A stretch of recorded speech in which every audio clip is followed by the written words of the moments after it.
So today we have an interesting geometrical problem. The details of the equation has been mentioned over here. You can take your time and read it. Now I hope so there's nothing to explain in this particular question because all the details are very simple, and believe me, the question looks very difficult, means diagram is difficult, but the solution is very easy. Okay, so now let us see what kind of solution I have thought. So the first thing that I thought is, if there is a circle and this kind of zigzag arrangement, let us utilize this theorem. The theorem says that angles in the same segment of a circle are equal. This means that if you have an arc AB, or sometimes some people use the chord AB. So in both the scenarios, this arc AB or the chord AB will subtend the same angle at the circumference. As you can see, we have mentioned the angle as theta and theta all over there. So now let us utilize the same theorem in our particular question. So we can see that we have this arc, wait, it's an eraser, yes. So we can see that we have the arc AF and it is subtending an angle 2 alpha. So the same arc will subtend an angle, wait, yes. So the same arc AF will subtend an angle 2 alpha over there. So yes, so if this particular angle was 2 alpha, so the angle over here becomes 2 alpha. And because of the similar reasons, the look at the arc ED. It is subtending an angle alpha over here, so it will subtend an angle alpha over here. Nice. So this was the theorem that we used. Now look carefully, as it was given that the length of AG is equals to the length of GB is equals to 2. Hence both of this length would be equal, 2 and 2. So overall the side of the square becomes 4. So I can just mention it over here. Side of this square equals to 4 centimeter. Okay, because the unit was given centimeter. So if the side of the square is 4 centimeter, this particular side over here becomes 4, this one also becomes 4, and the total length AD also becomes 4 centimeter. And don't forget that AD was used as the diameter for this particular circle. Nice. Now, why this particular thing was given in this question, let us think upon it. So the only thing I thought of in my solution was to use this one. The theorem says that angle inside in a semicircle is always 90 degree, or we can say that the angle subtended by the diameter in a semicircle, it is also a way to say the theorem. The angle subtended by the diameter, I think that's the correct way. The angle subtended by the diameter inside a semicircle is always 90 degree. So I thought that as it was given AD is the diameter for this particular circle, why not use this particular theorem? Now the thing is that it needs to subtend some kind of angle. So there are two situations. I can draw a chord from here to here. So we will have this particular whole angle equals to 90 degree, or I can draw a chord from here to here and this angle was 90 degree. But as you can think, the side that we need to find x is on the right hand side of this diameter. So why not draw the chord and makes 90 degree over here? So we'll simply draw the chord AF, and hence we'll have this complete angle as 90 degree. Okay, nice. Now look carefully, as the whole figure was a square, this angle over here is also 90 degree. Now look in this particular triangle. What we have is one of the angle as equals to 2 alpha, the other angle as equals to 90 plus alpha. So using the simple angle sum property, we can determine this third angle, and it will turn out to be 90 minus 3 alpha. Okay. Now what can you say about this particular angle? Let us discuss about that. So now look in this particular triangle. We have one of the angle as 2 alpha, the other is 90. So hence this angle will turn out to be 90 minus 2 alpha. Now the complete angle over here is 90 degree.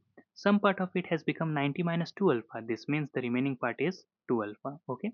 And now by angle sum property in this particular triangle, one can determine this angle, and it will turn out to be, where should I write it? Let me just arrow it down. Yes. So this angle will turn out to be 90 plus alpha. Okay. So in that particular triangle, we have mentioned some of the angles, not some of the, all the three angles very nicely. Okay. Now what I will do is look carefully at the length AF. This length is not to be found in this particular question, but it will help us to find. So let us just assume its length as equals to y. Okay. So this length is x, this length is y, and recall that this is the side of the square. Hence it is having a length equals to 4. So what we have is a nice right angle triangle over here. So we can use the Pythagoras theorem. So we will have that x square plus y square is 4 square, that is 16. So what I thought is, I'm just telling you what was my thinking process in my solution. What I thought is, what if I get the value of y in terms of x? The solution will become easy because now I will have a single equation in the variable x and it will be easy to solve. Okay, let me just mention the triangle. So in the triangle AFD by Pythagoras theorem. Okay, cool. So this is the triangle AFD, and by Pythagoras theorem we have concluded this fact that x square plus y square equals to 16. Now the next adventure in this solution is to find a relation between x and y, and for that I just used my favorite tool, and that's trigonometry. First of all, look in this same right angle triangle. I can determine the value of cos 2 alpha, and it will turn out to be the base x and the hypotenuse 4. Okay. Now look in this particular smaller triangle in which I just forced you to find all the three angles. If I use the sine rule, remember the sine rule, it says that in any triangle, if the three angles are given to you, let the vertices be the angle ABC. So we have that sine A upon the opposite sides. So it basically says that sine A upon small a is sine of B upon B, and that is equals to sine of C upon C. Means the sine of the vertices angle with the ratio of their opposite sides are equal. Okay. So I'm going to utilize this particular theorem in the smaller triangle. Let me just write it down. This is the sine rule, and this is the equation 1 that we have found. Okay. So in that particular triangle, we will have sine 2 alpha, and the opposite side is basically GF. This is not required. Now sine of 90 plus alpha, and the opposite side is AG, and that is equals to sine of the third angle is 90 minus 3 alpha, and the opposite side is y. Okay, look carefully, the opposite side is y. Nice. Now this one is not required, we'll just compare this both. Now sine 90 plus alpha will give us cos alpha upon AG. And what is the length of AG? Look carefully. AG, the point G was the bisector, and AG was having a length 2. So cos alpha upon 2 is equals to, now cos sine 90 minus 3 alpha will give us cos 3 alpha upon y. Okay.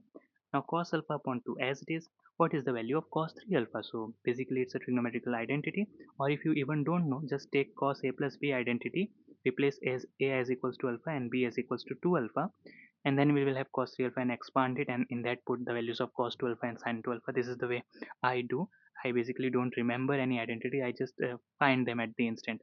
So I have already done the rough work, so I have the value of cos 3 alpha, and it is 4 times cos cube alpha minus 3 cos alpha upon y. Okay, you can just find that identity in that particular way that I showed. Okay, nice.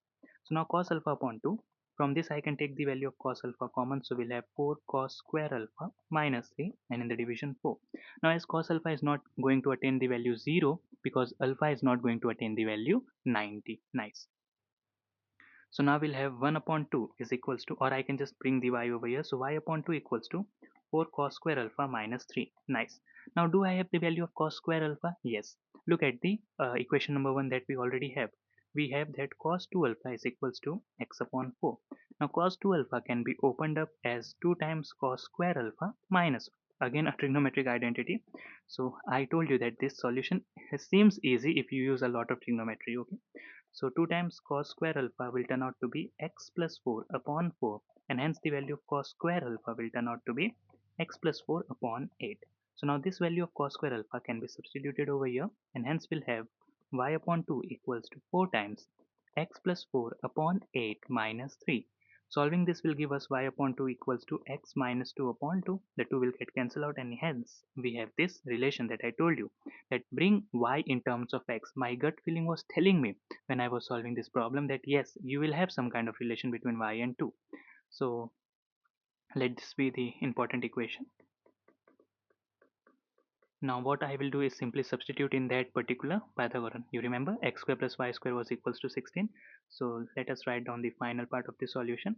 So hence substituting that over there will means x square plus y square will now turn out to be x minus 2 the whole square, resulting in 16. Hence 2x square minus 4x minus 12 equals to 0. Hence x square minus 3x minus 4 equals to 0. Using the quadratic formula, x will turn out to be not 3x, it should be 2x. I have taken the factor of 2 common. Okay, and not 4, it should be 6, I guess. Okay, so the value of x will turn out to be 2 plus and minus the square root of 2 square 4 minus minus plus 24, and in the division 2. So x will turn out to be 2 plus and minus square root of 28. The 28 will turn out to be 7 times 4, means 2 times the square root of 7 upon 2. The factor of 2 will get cancelled out. X will turn out to be 1 plus and minus root 7. Now clearly x is a side length and root 7 is having a value greater than 1, and hence we conclude the fact that the value of x will turn out to be 1 plus root 7. Okay. So the value of x is going to be 1 plus root 7, and as they were using the units, so let us write it down over here also. 1 plus root 7 centimeters. Okay, there's just a pity thing over there using the units, but yes, it should be 1 plus root 7 centimeter. This question can also be turned like this way. If there's a circle, this is the chord, that is, this is the side of the square acting as the diameter, and the square is formed like this way.